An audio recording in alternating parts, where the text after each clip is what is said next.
Flyover बनाते हो KBr park के ऊपर, जब गाड़ी जाता है तो उसके एग्जॉस्ट में सल्फर डाइऑक्साइड और नाइट्रस ऑक्साइड और नाइट्रोजन डाइऑक्साइड का ये सब जो है एसिडिक जो है फ्यूम्स जो निकलते हैं ना, उससे पूरा जो है झाड़ों का इकोसिस्टम और सॉइल का इकोसिस्टम बर्बाद हो जाता। तो इसका जो इन्वायरमेंटल इम्पैक्ट स्टडी कराए, मैं तब 2009 में कंबाइंड आंध्र प्रदेश के स्टेट के लिए मैंने सेटअप किया था centre for climate change. I am the founding CEO for centre for climate change, and beyond that now I'm having a management consulting firm. I taken a break to actually help the government to set up that center. मेरा जो है, I come from an IIT and IIM background. I also been a director at Indian School of Business Management का. तो the understanding is at a larger level कि भाई अगर झाड़ और ग्रीनरी चले जाता है तो ह्यूमन इम्पैक्ट क्या रहता, हेल्थ में, पानी में, क्लाइमेट में। अभी देखो, अभी ये साल का इतना गर्मी हो रहा, मिनिमम 3 से 4 डिग्री सेंटीग्रेड तुम लोगों का एक्स्ट्रा हो रहा है, 43, 44 हो रहा। पिछले साल 33, 37 के पास रहता था अपना टेम्परेचर। क्यों हो रहा?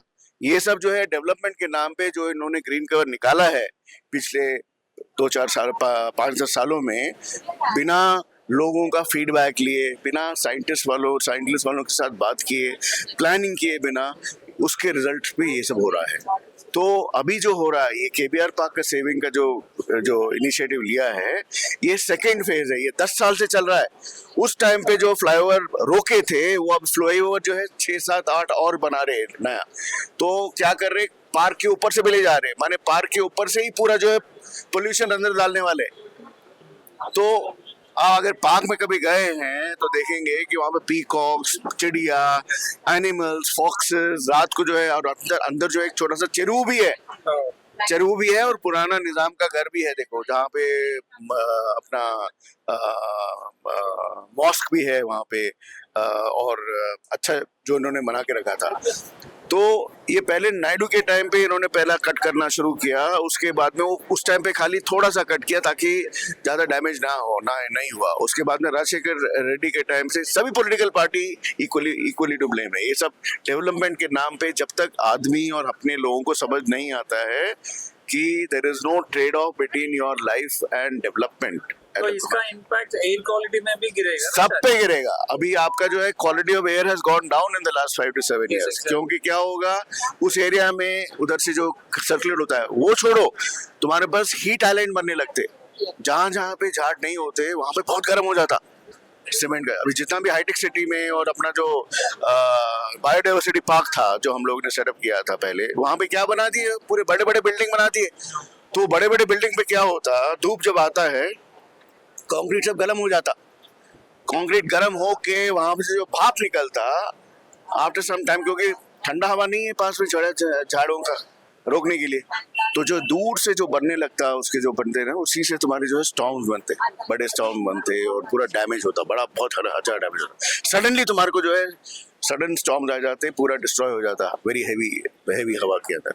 तो ये जो है, अभी हम लोग बहुत लकी हैं कि हमारे सिटी के बीच में इतना बड़ा जो जगह है बचा के रखा है, जिसमें पूरा हरियाली है। इसको हम लोगों को किसी ना किसी तरह, गवर्नमेंट कोई भी रहने दो, सिटीजन्स की तरह हम लोगों को जो है बात करके लोगों को समझा कि ये जो है जितना भी डेवलप, और तुम ये सब जो है ट्री ट्रांसप्लांटिंग, ये सब बकवास है, ये सब बेवकूफ़ी की बात है। एक झाड़ जो लेता है मिनिमम 15 साल से 10 साल लेता है वापस ग्रो करने के लिए।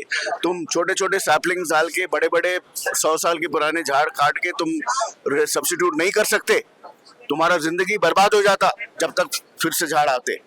तो अपने को क्या करना, जितना भी डेवलपमेंट करना वो मिनिमाइज करना डैमेज के जो झाड़ों का काटने का या जो कट ऑफ करने का। इसलिए चेवला बनियन का भी आप सुने होंगे, उसका भी बहुत बड़ा जो है एजिटेशन हुआ। अपने नताशा मैडम जो है अंदर, उन्होंने जाके हर एक झाड़ का जो है जियो टैगिंग किया, उसके बाद में डिटेल रिपोर्ट बनाया, हीट मैप बनाया, जिसके ऊपर पे एनजीटी को इंटरवीन करके कोर्ट्स को ले जाके समझाया। और उसके बाद में, क्योंकि ये जजेस उनको अंकल नहीं है, साइंस वाइंस का उनका बैकग्राउंड नहीं है, कौन सा टेस्ट लेके आते हो, साइंटिस्ट तो रहते नहीं है, जो उनको लॉयर समझाता वही वो लेने के लिए तैयार है।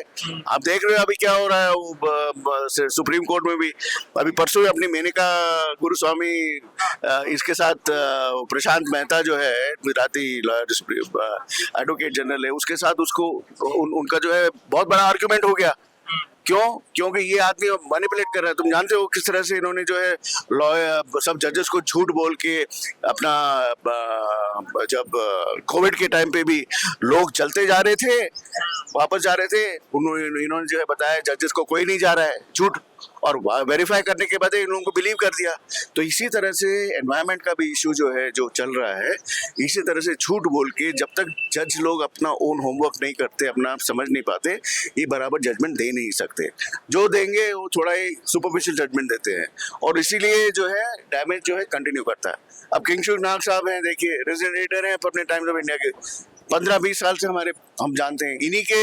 इन्हीं का जो नॉलेज था उसके बेसिस पे जो गाइडेंस दिया। टाइम्स ऑफ इंडिया का मेन ऑफिस है, देखो केबीआर के पहले इनको अच्छा समझ आ गया कि ये करना है, तो इन्होंने जो है मीडिया की तरफ से उस टाइम पे ही इनिशिएटिव लिया, और सब जितने भी यंगस्टर्स आप देख रहे हैं 10 साल के बाद में, इन्हीं के परवरिश के नीचे जो इन्होंने आइडियाज बनाया, जो इन्फॉर्मेशन बनाया, जो है सब बिल्ड करके आज जो है ऐसे बात कर सकते हैं। आपने देखा कैसे काजल कितना पैशन के साथ बोली, क्योंकि उनको समझ है। इसी तरह से लुबना भी इन्वॉल्व थी उस टाइम पे, हमारा सेव और अर्बन लेक्स बोल के हैदराबाद में निजाम के टाइम से जो है बहुत अच्छा अर्बन प्लानिंग किया था इन्होंने। इसलिए एक साहब बोल भी रहे थे, हमारे इतने अच्छे हॉकी के प्लेयर्स क्यों निकलते थे, फुटबॉल के प्लेयर्स क्यों निकलते थे, क्योंकि ओपन जगह था बच्चों को खेलने के लिए, स्टेमिना बनता था। आजकल क्या कर दिए, बर्बाद कर दिए पूरा स्पोर्ट्स का कल्चर। तो बेसिकली ये मीटिंग, ये प्रेस कॉन्फ्रेंस से आपको मेन मैसेज आपको ले जाना पड़ेगा कि भाई अपना जो भी घरों में है डेवलपमेंट करने के लिए सीमेंट मत डालो, पहले काटना बंद करो। जितना कम काटोगे उतना अच्छा है हमारे लिए। जिस तरह से हमारे पेरेंट्स ने हमको बचा के हमको दिया है जिंदगी, ये हैदराबाद, उसी तरह से हमें अपना बचा के अपने बच्चों को, अपने जो फॉलोअर्स हैं उनके हाथ में देना। ये मैसेज बहुत इंपॉर्टेंट है, और जितना हम कर सकते हैं, कोई भी गवर्नमेंट आएगा वो एक्सप्लॉइट करने की कोशिश करेगा, क्योंकि उनमें दम है, वो तोड़ेंगे किसी न किसी तरह जो है, तोड़ेंगे तुम लोगों को। लेकिन अपना समझ जो है बराबर रख के करेक्ट डायरेक्शन में जाना।